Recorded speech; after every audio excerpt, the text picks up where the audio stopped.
ಅಪಘಾತ ಪ್ರಕರಣಕ್ಕೆ ಸಂಬಂಧಪಟ್ಟಂತೆ ನ್ಯಾಯಾಂಗ ತನಿಖೆ ಆಗಬೇಕು ಅಂತ ಹೇಳಿ ಕಲ್ವಾದಿ ನಾರಾಯಣಸ್ವಾಮಿ ಒತ್ತಾಯ ಮಾಡಿದ್ದಾರೆ ಸರ್. ಅದಕ್ಕೆ ಮುಂದುವರೆದ ಭಾಗವಾಗಿ ಕಾರಲ್ಲಿ ಹಣ ಇತ್ತು, ಬಟ್ಟೆ ಮುಚ್ಚಿದ್ರು ಅನ್ನೋಂಥ ಒಂದು ಆರೋಪ ಮಾಡಿದ್ದಾರೆ. ಮಾಧ್ಯಮ ಮಿತ್ರರಿಗೆ ಮೊದಲೇದಾಗಿ ನಮಸ್ಕಾರ ಹೇಳ್ತೀನಿ. ಇವಾಗ ನಾನು ಕೂಡ ನೋಡಿದೆ ಅದನ್ನು. ಕಲ್ವಾದಿ ನಾರಾಯಣಸ್ವಾಮಿಯವರು ಆಡಿದ ಮಾತುಗಳನ್ನ ನಾನು ಕೇಳಿದೆ. ಪರಿಷತ್ನಲ್ಲಿ ನಮ್ಮ ಸಹೋದ್ಯೋಗಿಗಳು ಹಾಗೂ ವಿರೋಧ ಪಕ್ಷದ ನಾಯಕರು ಕೂಡ ಹೌದವರು. ಅಪಾರ ಗೌರವ ಇತ್ತು ಅವ್ರ ಮೇಲೆ. ಆದರೆ ನಿನ್ನೆಯಿಂದ ಅವರು ಆಡಿದಂಥ ಮಾತುಗಳನ್ನೆಲ್ಲ ಕೇಳಿದ ಮೇಲೆ ಎಲ್ಲೋ ಒಂದು ಕಡೆ ನಾರಾಯಣಸ್ವಾಮಿಯವರು ಯಾರೋ ಒಬ್ಬರ ಪ್ರಭಾವದಲ್ಲಿ ಒಂದು ಸುಳ್ಳು ಆರೋಪ ಮಾಡ್ತಾ ಇದ್ದಾರೆ ಅಂತ ಅನಿಸುತ್ತೆ ನನಗೆ. BJP ಮೇಲೆ ತುಂಬ ಕೆಟ್ಟ ಅನ್ನಿಸ್ತದೆ. ಇಂಥ ಒಂದು ಆಕ್ಸಿಡೆಂಟ್ ಪ್ರಕರಣದಲ್ಲೂ ಕೂಡ ಒಬ್ಬ ಮಹಿಳೆ ಇವತ್ತು ಆಕ್ಸಿಡೆಂಟ್ ಆಗಿ ಪೆಟ್ಟು ಹಚ್ಕೊಂಡು ಹಾಸ್ಪಿಟಲ್ನಲ್ಲಿದ್ದಾಗ ಇಂಥ ಒಂದು ಸಂದರ್ಭದಲ್ಲಿ ಅದನ್ನು ರಾಜಕೀಯವಾಗಿ ಉಪಯೋಗಿಸ್ಕೊಳ್ಳಿಕ್ಕೆ ಏನು ಪ್ರಯತ್ನ ಮಾಡ್ತಾ ಇದ್ದಾರೆ.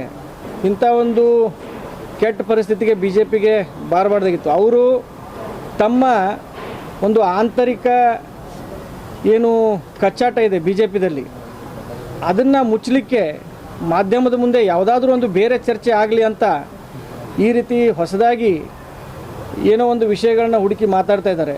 ಅವರು ಆಡಿದಂಥ ಮಾತುಗಳೆಲ್ಲ ತುಂಬ ತಪ್ಪಿದೆ ಹಾಗೂ ಜನರಿಗೆ ಒಂದು ದಿಕ್ಕು ತಪ್ಪಿಸ್ಲಿಕ್ಕೆ ಅವ್ರು ಪ್ರಯತ್ನ ಮಾಡ್ತಾ ಇದ್ದಾರೆ. ಮೊದಲನೇದಾಗಿ ಅವ್ರು ಹೇಳಿದ್ರು ಖಾಸಗಿ ವಾಹನ ಅಂತ, ತಪ್ಪು ಮಾಹಿತಿ. ಮಾನ್ಯ ಸಚಿವರು ಹಾಗೂ ನಾವು ಪ್ರಯಾಣ ಬೆಳೆಸಿದಂಥ ವಾಹನ ಸರ್ಕಾರಿ ವಾಹನ. ಸರ್ಕಾರಿ ವಾಹನದ ಚಾಲಕ ಮತ್ತು ಸರ್ಕಾರದಿಂದ ಅವರಿಗೆ ಕೊಟ್ಟಂಥ ಗನ್ಮ್ಯಾನ್ 3 ಜನ ಇದ್ದರು. ಸರ್ಕಾರಿ ವಾಹನ, ಸರ್ಕಾರಿ ಚಾಲಕ ಮತ್ತು ಸರ್ಕಾರದಿಂದ ಕೊಟ್ಟಂಥ ಗನ್ಮ್ಯಾನ್ ಮತ್ತು ನಾನಿದ್ದೆ. 4 ಜನ ನಾವು ಟ್ರಾವೆಲ್ ಮಾಡಿದಂಥ ವೆಹಿಕಲ್ಲು. ಮತ್ತು ನಾವು ತಡರಾತ್ರಿ ಆಗಿದ್ದರಿಂದ 11 ಗಂಟೆಗೆ ನಾವು ಏನು ಬೆಳಗ್ಗೆ ಸಂಕ್ರಾಂತಿಯ ಪೂಜೆ ನಾವು ಮನೆಯವ್ರ ಜೊತೆ ಅಟೆಂಡ್ ಮಾಡಬೇಕು, ದೇವಸ್ಥಾನಕ್ಕೆ ಹೋಗ್ಬೇಕಂತ ಒಂದು ಕಾರ್ಯಕ್ರಮ ಆಗಿದ್ದರಿಂದ ಇನ್ನು 11 ಗಂಟೆಗೆ ಎಸ್ಕಾಟ್ಗೆ ಹೇಳೋದು ಬೇಡ, 11 ಗಂಟೆ ಲೇಟ್ ಆಗಿದೆ, ನಾವು ಮನೆಗೆ ಪ್ರಯಾಣ ಮಾಡೋಣ ಅಂತ ಬಿಟ್ಟಿದ್ದು. ಅದನ್ನು ಈ ರೀತಿ ಬೇರೆ ಬೇರೆ ರೀತಿಯಿಂದ ಅವ್ರು ಏನು ಹೇಳ್ತಾ ಇದ್ದಾರೆ ಸತ್ಯಕ್ಕೆ ದೂರವಾದದ್ದು. ಇಂಥ ಒಂದು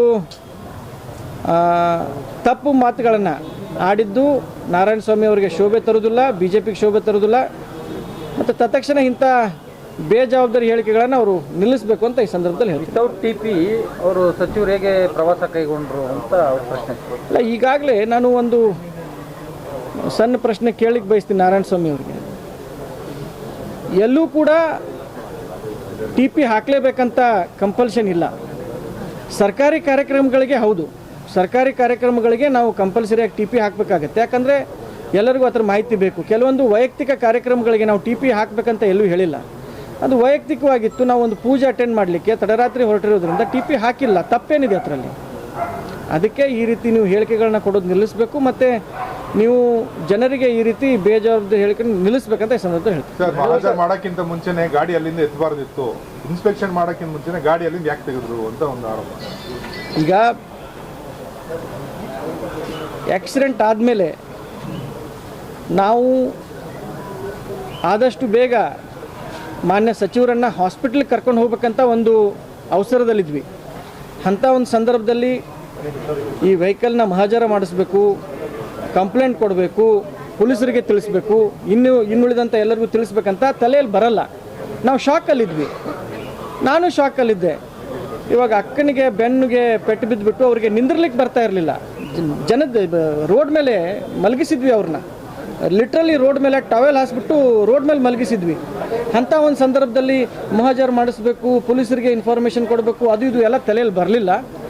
ಅದು ತಪ್ಪೋ ಸರಿನೂ ನನಗೆ ಗೊತ್ತಿಲ್ಲ. ಬಟ್ ನಮ್ಮ ತಲೆಯಲ್ಲಿ ಅದು ಬಂದಿಲ್ಲ. ಬಟ್ ಯಾವುದೂ ಕೂಡ ನಾವು ಬೇಕಂತ ಪರ್ಪಸ್ಫುಲ್ಲಾಗಿ ಮಾಡಿಲ್ಲ. ಅಲ್ಲ, ಮಹಾಜರು ಪೊಲೀಸ್ ಮಾಡೋದು ವಾಹನ ಅಲ್ಲೇ ಬಿಟ್ಟಿದ್ರೆ ಮಹಾಜರ್ ಮಾಡ್ತಿದ್ರು ಅಂತ ಅರ್ಧ ಗಂಟೆಯಲ್ಲಿ ಎತ್ಕೊಂಡು ಹೋಗಿದ್ದಾರೆ ಅನ್ನೋಂಥದ್ದು ಆರೋಪ ಆಗ್ತದೆ.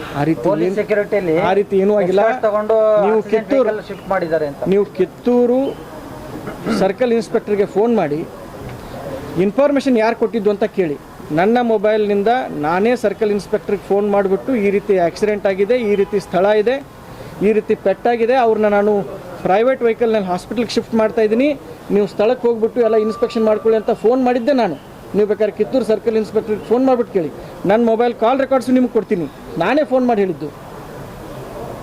ನಾವೇನಕ್ಕೆ ನಾನೇ ಫೋನ್ ಮಾಡಿಬಿಟ್ಟು ನಾವು ಹೇಗೆ ಮರೆಮಾಚಲಿಕ್ಕೆ ಬರುತ್ತೆ? ಪ್ರೊಸೀಜರ್ ಅಲ್ಲಿ ಈಗ ವೆಹಿಕಲ್ ಆಕ್ಸಿಡೆಂಟ್ ಇನ್ವಾಲ್ವ್ ಆಗಿದ್ರೆ ಅಲ್ಲಿ ಮಾಜಾರ್ ಮಾಡ್ತಾರೆ, ಇಲ್ಲ ತೆಗೆದ್ರು ಪೊಲೀಸ್ ಸ್ಟೇಷನ್ ಹತ್ರ ಗಾಡಿ. ಅದೇ ಸರ್ ಹೇಳಿದೆ ಅಲ್ಲ ಸರ್, ಇವಾಗ ಆಕ್ಸಿಡೆಂಟ್ ಆಗಿಬಿಟ್ಟು ಶಾಕಲ್ಲಿ ಪ್ರೊಸೀಜರ್ ಎಲ್ಲ ತಲೆಗೆ ಬರಲ್ಲ. ಇದು ಸುಮ್ಮನೆ ಆಗಿರೋದು, ಅಂದರೆ ನಾವು ಬೇಕಂತ ಏನೂ ಮಾಡಿಲ್ಲ. ಆಕ್ಸಿಡೆಂಟ್ ಆಗಿದೆ, ಅಲ್ಲಿ ಅಕ್ಕಪಕ್ಕ ಇದ್ದವರು ಟೋ ಚೇನ್ ತರಿಸಿದ್ದಾರೆ, ಗಾಡಿನ ಶೋರೂಮ್ ಕಳಿಸಿದ್ದಾರೆ, ಅವ್ರಿಗೂ ಅಷ್ಟು ತಲೆಗೆ ಬಂದಿಲ್ಲ. ಯಾವುದು ಬೇಕಂತ ಏನು ಮಾಡಿಲ್ಲ. ಪೊಲೀಸರಿಗೆ ಐಡಿಯಾ ಒಳದಿಲ್ಲ ಅಂತನಾ? ಇಲ್ಲ, ಪೊಲೀಸರದವ್ರದ್ದು ಏನು ತಪ್ಪಿಲ್ಲ ಇದರಲ್ಲಿ. ಅವರು ಬರೋಕ್ಕಿಂತ ಮುಂಚೆನೇ ಅಲ್ಲಿ ಅಕ್ಕಪಕ್ಕ ಇದ್ದವರು ಏನೋ ಒಂದು ತಲೆ ಉಪಯೋಗಿಸ್ಕೊಂಡ್ಬಿಟ್ಟು ಟೋ ಚೇನ್ ಮಾಡಿಬಿಟ್ಟು ಕಳಿಸಿದ್ದಾರೆ. ಇದರಲ್ಲಿ ಯಾವುದೇ ಪೂರ್ವ ನಿಯೋಜಿತ ಕೃತ್ಯ ಅಂತೂ ಏನೂ ಇಲ್ಲ. ಮತ್ತು ವೆಹಿಕಲ್ನಲ್ಲಿ ಯಾವುದೇ ರೀತಿಯ ದುಡ್ಡು ಇರಲಿಲ್ಲ, ಯಾವುದೇ ರೀತಿಯ ಸಾಕಾಣಿಕೆ ಇರಲಿಲ್ಲ, ಅಂಥದ್ದು ನಮಗೆ ಪರಿಸ್ಥಿತಿನೂ ಬಂದಿಲ್ಲ. ಮತ್ತು ಲಕ್ಷ್ಮೀ ಹೆಬ್ಬಾಳ್ಕರ್ ಅವರು ಇದುವರೆಗೂ ತಮ್ಮ ಒಂದು 25 ವರ್ಷದ ರಾಜಕೀಯ ಅವರ ಒಂದು ಇದರಲ್ಲಿ ಜೀವನದಲ್ಲಿ ಯಾವುದೂ ಕೂಡ ಒಂದು ಕಪ್ಪು ಚುಕ್ಕೆ ಇಲ್ಲ. ಈ ರೀತಿ ಹಣ ಸಾಗಾಟನೆ ಮಾಡೋದು, ಅದನ್ನು ಮಾಡೋದು, ಈ ರೀತಿ ಅವ್ರಿಗೆ ಅವಶ್ಯಕತೆಯೂ ಇಲ್ಲ, ಆ ರೀತಿ ಏನೂ ಆಗೇನೂ ಇಲ್ಲ. Thank you.